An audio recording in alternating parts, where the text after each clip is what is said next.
যারা বিরোধী শূন্য করতে চেয়েছিল বীরভূমকে, তাদের কি অবস্থা হলো? তো পুরনো গতেই ফিরছেন ওনারা।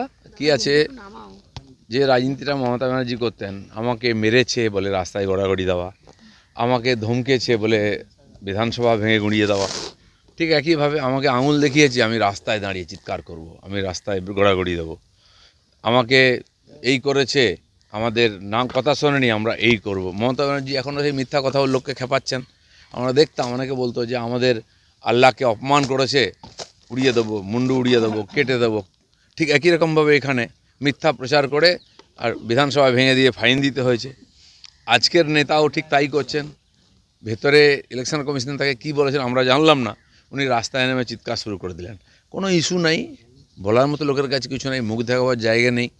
তো এইসব ধমকি চমকি দেওয়া আর সেই পুরনো আস্থা কুমোর থেকে নেতাদের তুলে নিয়ে এসে মুখ দিকে জেতার চেষ্টা হচ্ছে।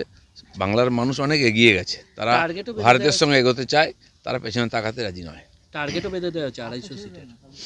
250 কেন, পুরো 294 সিটে ওনারা নিয়ে নিন না। এর আগে তো লোকসভার সময় বলতেন 42-এ 42 চাই, পরিণতি কী হয়েছে? তো সেই জন্য দেখুন, এবারে যতক্ষণ না ভোট হচ্ছে, রেজাল্ট হচ্ছে, এরকমই চলবে। যেভাবে ইলেকশন কমিশন টাইট দিচ্ছে এসআইআরের মাধ্যমে, যারা বলেছিল একটা নামও বাদ দিতে হবে না, তাদের সামনে 58 লক্ষ নাম বাদ গেছে।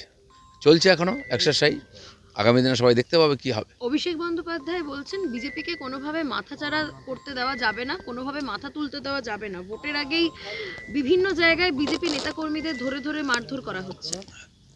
বিজেপি তো এই ধরনের সংঘর্ষের মাধ্যমে এগিয়েছে, মারা, খুন করা, কেস দেওয়া আগেও দিয়েছে, আর কি করবে?